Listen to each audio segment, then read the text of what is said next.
বিশালয়ে নারী যোগাচ্ছে মধু। শস্যক্ষেত্র উর্বর হলো, পুরুষ চালালো হল, নারী সেই মাঠে শস্য রোপিয়া করিল সুশ্যামল। নরবাহে হল, নারী বহে জল, সেই জল মাটি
তার জীবনেও যে তিনজন গুরুত্বপূর্ণ নারী এসেছেন সেটা হয়তো আমাদের অনেকেরই অজানা, সেটাই আমি ছোট্ট করে আপনাদের তুলে ধরছি। 1921 সালে নজরুল আমাদের বাংলাদেশে আসেন আলী আকবর খানের সাথে। তিনি ছিলেন একজন প্রকাশক এবং লেখক। নজরুল তার সান্নিধ্যে প্রথমে আসেন এবং বাংলাদেশে আশা ব্যক্ত করেন। 1921 সালেই তিনি তার বাড়িতেই ওঠেন। সেখানে এক বিয়ের আয়োজন ছিল। সে বিয়ের আয়োজনে তার প্রথমা স্ত্রী নার্গিস গান করেন এবং তাকে দেখে নজরুল খুব অভিভূত হয়ে পড়েন এবং তিনি আলী আকবর খানকে বিয়ের প্রস্তাব করেন। তিনি জানতেন না যে পরবর্তীতে কি হবে। তো 2 মাস পরে তাদের বিয়ের দিন নির্ধারিত হয় এবং সেই রাতে আলী আকবর খান শর্ত দেন যে তুমি আমার ভাতিজিকে বিয়ে করবে বা তোমাকে ঘর জামাই হয়ে থাকতে হবে।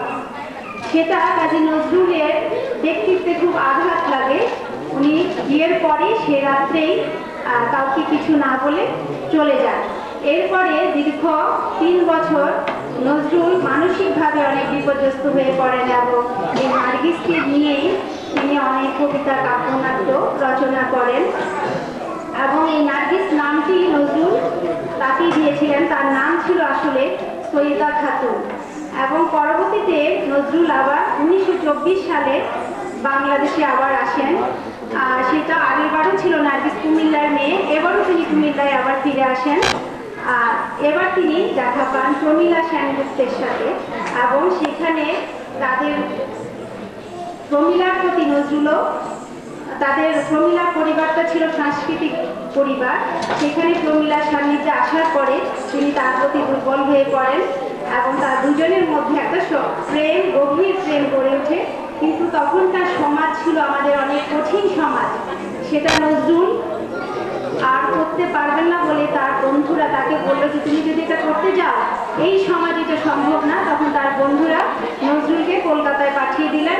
কিন্তু প্রমীলা অত্যন্ত অসুস্থ হয়ে পড়ে নজরুলের চিন্তায়। তিনি নজরুল ছাড়া কাকে স্বামীকে বরণ করবেন না।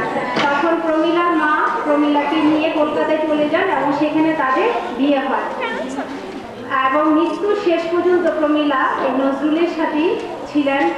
তিনি অবশ্য শেষের দিকে পঙ্গুত্ব বরণ করেন। এই পঙ্গুত্ব নিয়েই তিনি নজরুলের সেবা করে গেছেন এবং তার জীবনের শেষ মুহূর্ত পর্যন্ত তিনি তার শ্রম দিয়ে গেছেন।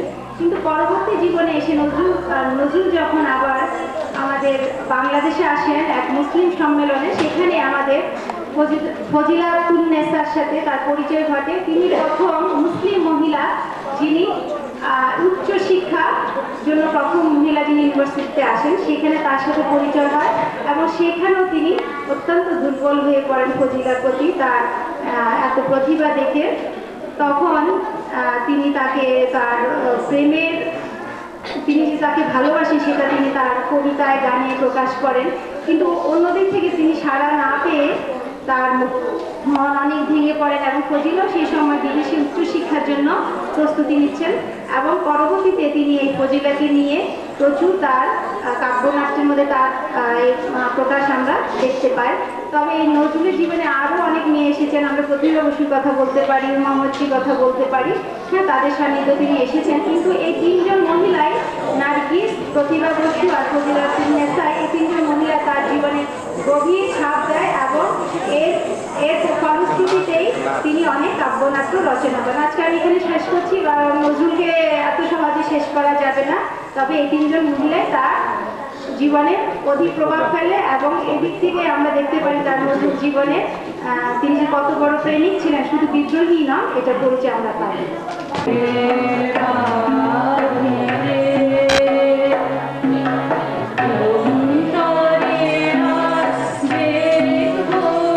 যখন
আচ্ছা, আমরা আবার ফিরে আসবো স্লোগানে। আমরা অবশ্যই মোতালেব